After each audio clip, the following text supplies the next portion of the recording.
It's Dr. Cameron again, and we're back in San Diego at the International Lyme and Associated Diseases Society meeting, and it's great to hear from people on the live stream from Canada, Germany, United Kingdom, and earlier I had mentioned Australia, and you know, being up at 2 a.m. or probably even later than that is it's a great energy. So we appreciate that and all the support that we have out there in the community.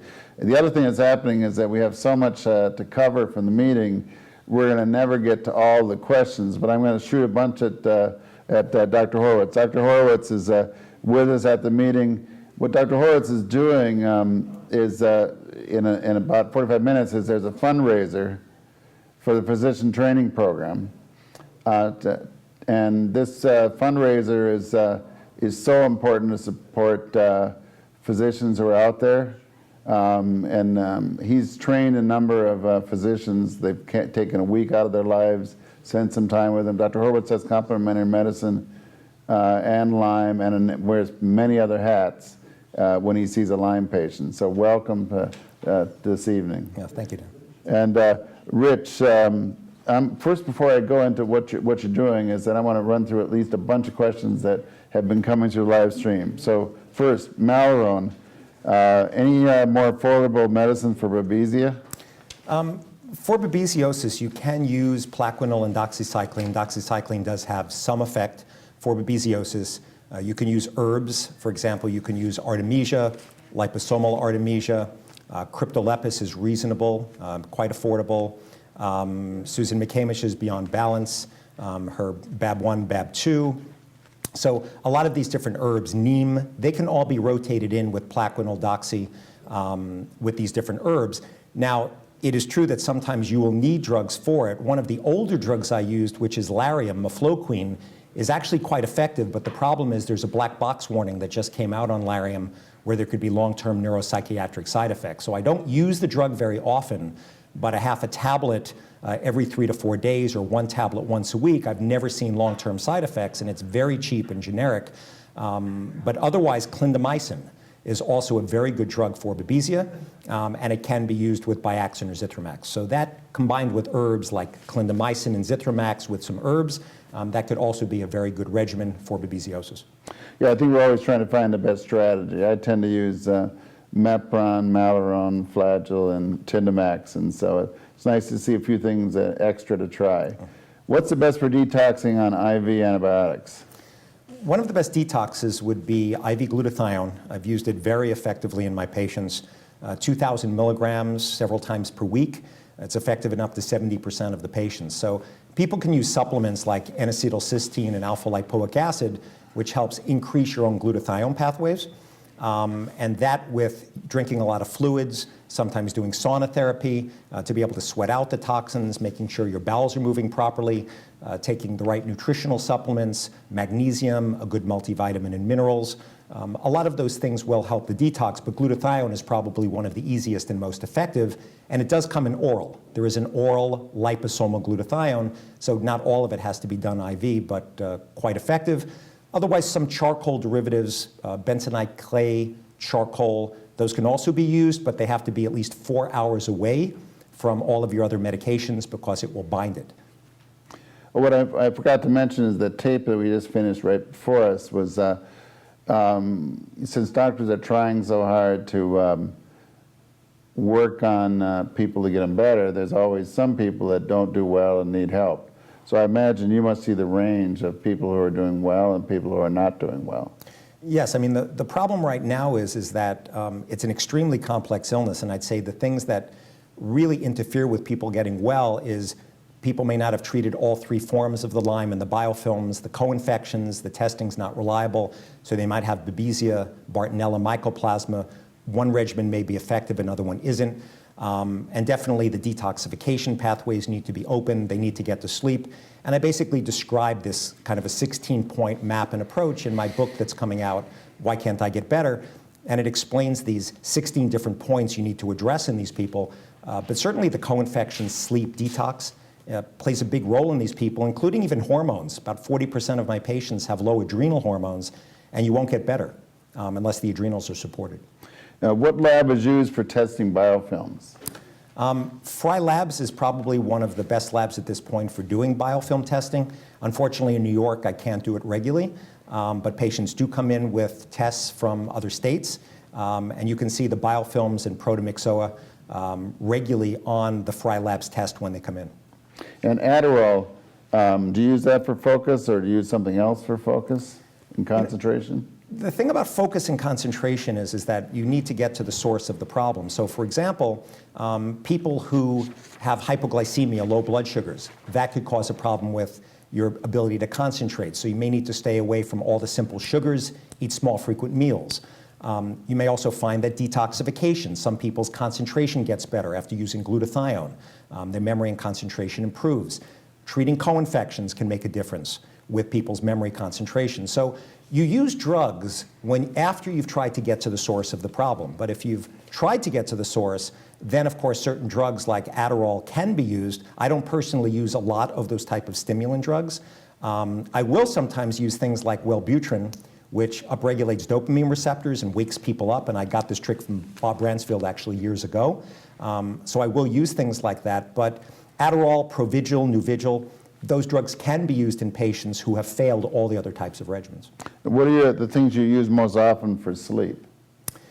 Sleep is very difficult in Lyme patients. So many of the Lyme patients fail standard drugs like Ambien, Lunesta. So there are certain drugs that will get you into stage 3, stage 4 non-REM sleep. So for example, you can use drugs like trazodone, which is a generic drug. That will work 50, 100 milligrams up to 150 milligrams. Gabatril hits the GABA receptors in the brain. 4 milligrams, 8 milligrams, 12 milligrams. You can even mix it with exogenous GABA, like taking GABA L-theanine creams or chewable GABA. That combination will sometimes hit the GABA receptors and put people to sleep. We'll use drugs like Remeron, very low dose, mirtazapine, 15 milligrams. The lowest dose will get people to sleep. I don't use a lot of Seroquel. I know Bob Bransfield sometimes uses it. And Xyrem, which is not a drug that a lot of doctors use, can be very effective in people who can't get to sleep. But I use a lot of herbs. I find that valerian root, GABA L-theanine can be useful. There are certain Chinese herbs like herb balm can certainly be useful. So I usually combine like valerian root, long-acting melatonin, GABA derivatives. I'll kind of mix that sometimes with medication, and that usually will make a difference with sleep. Now, I'm going to ask these next two questions, then we'll get back to some other questions that I have. But because we're clearly have such a following on the live stream now that we're never going to get to all the questions. But this one is, what do you use for kids do you think Flagel's too harsh? Well, first of all, I don't see a lot of children, so I don't have a large pediatric population. There have been some children I have used it, but of course you have to dose it by body weight. So below 120 pounds, it's a maximum of 750 milligrams. Now, the problem with Flagel is that it can cause great herxes. So you have to be very careful. You can't use any alcohol-containing products. But it can be useful, but if you have, for example, Lyme neuropathy, you have to be very careful using Flagyl or tinidazole because you can get very bad herxes and make the neuropathy worse. So it is a useful drug, but you have to use it under the right circumstances. And this question is that this one must find it difficult. They said they have Lyme and Babesia. They can't treat both. Which ones should they treat with first? Well, actually, you can treat Lyme and Babesia simultaneously. So, for example, if you were to give a drug regimen like a cell wall drug like penicillin, amoxicillin, or Ceftin or Omnicef, a cephalosporin, to hit the cell wall forms, Plaquenil with grapefruit seed extract for the cystic forms, Zithromax or Biaxin intracellular. If then you add on Malarone or you add on Mepron, you're basically treating Lyme and Babesia at the same point in time, and you can use an herb like Cryptolepis or Artemisia with that. So I do combination therapy like that all the time because I find it's like having several ninja attacking you at once. You want to have your defenses correct, so you want to make sure you're hitting all the infections if possible. So combination therapies like that are possible, and they do work. Now, you and I are from the same area, same part of New York, so I don't use quite the range of antibiotics. I don't use near the integrative medicine, so I'm always learning from your experience anyway. Now, you're an author now. I am. So instead of Dr. Horowitz, I'll have to just refer to you as an author. And so how's that going?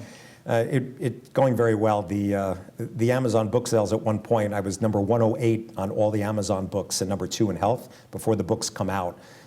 We were at a Lyme rally today, and all of the people there got the book. So the doctors who've read it and the patients who have gotten early copies, it seems to be quite well received. I did it because all of the patients out there in these different parts of the world, they need help, and the doctors, it's so complex. So I wanted to give my 26 years experience of seeing 12,000 people in this model. So there's hundreds of references in the back of the book so doctors can see the references. There's an addendum in the back of the book for doctors to learn the protocols. Every term in the book is explained for patients. So patients should be able to read this book and understand it. There's a questionnaire in the book if people have been told they have chronic fatigue syndrome or fibromyalgia or MS and they might have Lyme. If you take this questionnaire, it's been validated. 2 standard deviations above the mean in my practice is a score of 46, which means high likelihood of Lyme. And I have a place in the book for differential diagnosis. So let's say you have sweats and chills, and the doctors don't know what's wrong. On page 72, you open up, and it's like, well, sweats could be hyperthyroidism, tuberculosis, non-Hodgkin's lymphoma, malaria, Babesia, hormonal failure with menopause. So it discusses differential diagnosis for these really complex cases where people just don't know where to go. So I think the book will be quite useful for patients and doctors that are struggling with this illness. Well, I think that you just reminded us it's something that's that we always forget to mention at these type of forums, is that even though you and I work with Lyme and Tickborne, is that we spend an awful lot of time on making sure it's nothing else. So we'll be looking for lupus, rheumatoid arthritis, thyroid. We refer to a neurologist if we need to. And so it's, you know, we might work with Lyme, but in the back of our mind, it's always a constant surveillance, making sure there's not another illness, or sometimes 2 illnesses at once. You know, they can have autism issues and Lyme. They can have hypothyroid and Lyme. You can have rheumatoid arthritis and still get a tick bite. Yeah. And still have rheumatoid arthritis. I don't think the tick really cares what they bite as long as they give you a meal. That's correct. And I think that, what's the name of that book?